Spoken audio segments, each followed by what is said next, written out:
Gaya nito, kapatid na Rodel, basahin natin sa 13:15 ng Hebreo.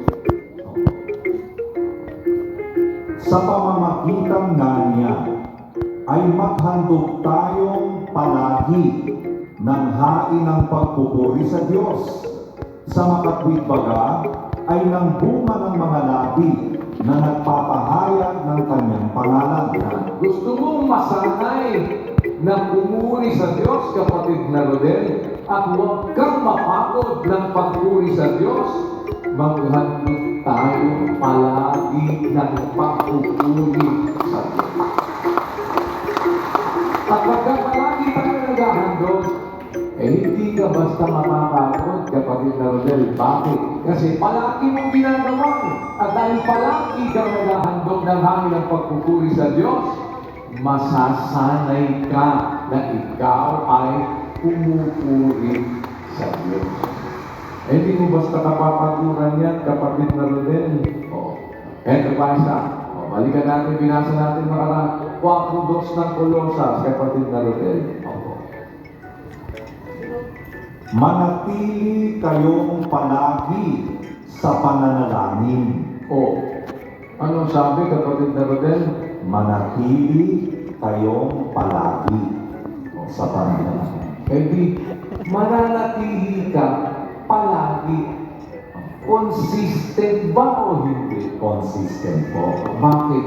Kasi nananatili ka palagi.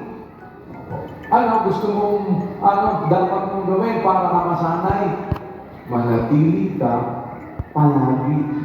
Yun lagi ang ginagawa mo. At kung tayo ay nananatili palagi sa pananalangin, hindi ka mapapagod manalangin sa Diyos, kapatid na Rodel. Pagkadating yung mga bagay na mag-trigger ng pagod mo, mapapalo yun ng kasanayan mo, kapatid na Rodel, doon sa ginagawa mo. Yun ang paglaban mo yung kasanayan mo Kahit na nakakapagod, dahil sa kasanayan mo, hindi mo nakakapagod yung ikaw ay tumakbo ka ng 21 kilometers. Nakakapagod yun.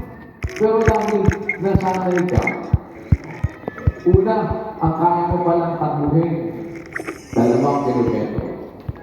Nung dating tumatakbo ka muna kapatid na Joseph, nag-umpisa ka 1 kilometro, ayaw mo na. Pero dahil ginawa mo consistent, araw-araw kami nun halos tumatakbo. Ay, tanongin nyo, nakailang kilometro ka, Brad Joseph, nang natatakbo mo, nang natatapos mo sa takbo? 3 kilometro na tinatakbuan, di pa ako hindi hanggang, pero kung consistent mong ginagawa, di mo namamalan mo, nakakadalawa na pala ako, nakakatatlo na pala ako, tumataas na tumataas. Ano ibig sabihin? Para masabi mo naman, ngunit ako'y maghihintay na palagi at pupuri pa ako sa iyo ng higit at higit. Kita mo, kapatid na Rodel, yung nasasanay, maghandog tayo palagi. Dahil palagi kang naghahandog ng hangin ng pagpupuri sa Diyos, palagi mong ginagawa. Yung kasanayan, lumalakas ka. Kaya, ang sabi, ako'y maghihintay na palagi. Pupuri pa ako sa iyo ng higit at higit. Bakit nangyayari na higit at higit pa yung kanyang nagiging pagpupuri? Kasi naghahandog na palagi, nasasanay siya, kaya humihigit. Makikita mo, Brad Rodel, yung dating hindi nakakatagal ng nakaupo ng 1 oras dyan, ngayon, nakakapitong oras na tinatanong niya, tapos na ba? Pero yung hindi nagsasanay, nakakamedya oras pala, hindi pa ba tapos? Diba? Anong susi? Kapatid, ganito po.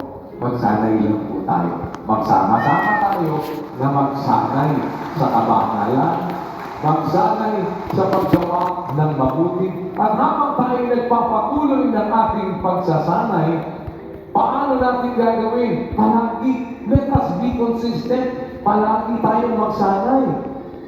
Huwag tayong, kasi alam nyo, pagka halimbawa, pahinto-hinto ka, hindi ka magkakaroon din ng development. Gusto natin yung sinasabi na higit at higit, yung ating pagkataong loob, lalakas araw-araw, at ang palagi sa paggawa ng mabuti.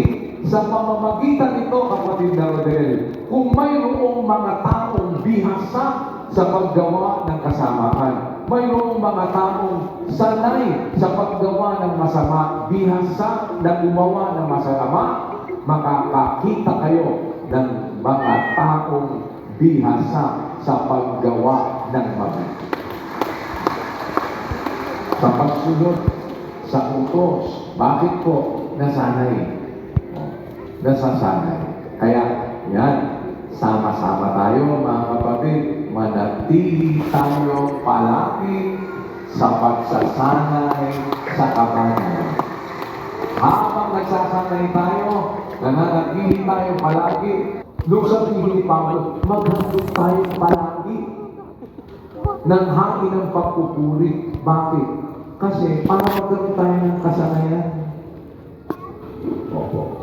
Pagka nasanay ka na palagi tayo naghahandog ng pagpupuri, magkakaroon ka ngayon ng uwang doon sa pupuri ka na ng higit at higit. Ibig sabihin, nag-i-improve ka, tumataas. Mula sa 1 kilometro, makakadalawang kilometro ka na, makakatatlong kilometro, at makakapagtapos ka hanggang sa iyong kamatayan na ikaw ay gumagawa ng mabuti. Diba, Matos?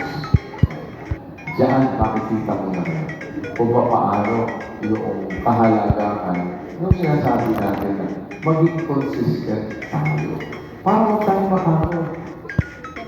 Para tayo makaroon. Otherwise po, mga kapatid, ayan, tingnan ninyo, yung hindi consistent sa pagdalo, sa pagkakatipon, nakakadalo ka ba ng pagkakatipon, kapatid?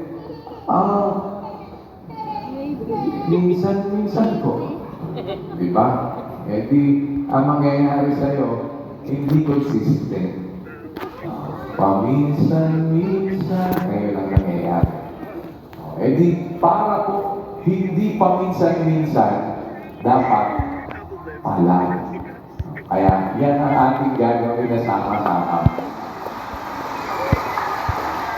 So, pagka inamit mo na ngayon, Brad Rodel, yung palagi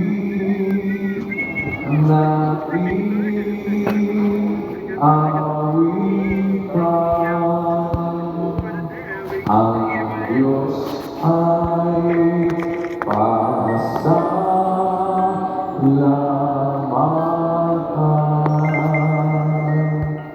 Ngayon at magpakailanman, siyang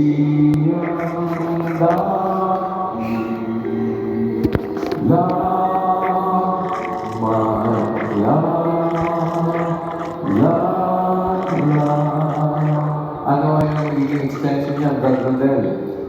Pag ikaw ay namatay, hintayin nilang ulit, mabuhay ka mag-ulit, at magpapatuloy ka hanggang sa magpakailan. Amen. Sana po, mga kapatid, magkaroon ng isang panibagong pagbubukas ito ng kasiglahan sa ating mga puso na sama-sama natin ma-practice para tayo maging consistent, para tayo magmapagod, para tayo makapagtapos ng ating mga pagtakbo, at para hanggang sa ating kamatayan, manatili tayong gumagawa ng kalooban ng Diyos at umiibig upang sa pagkabuhay na magpuli ipagpapatuloy natin ang lahat ng ating mga pinasimulan. Sa Diyos ang pinakamataas na pagpupuri at ang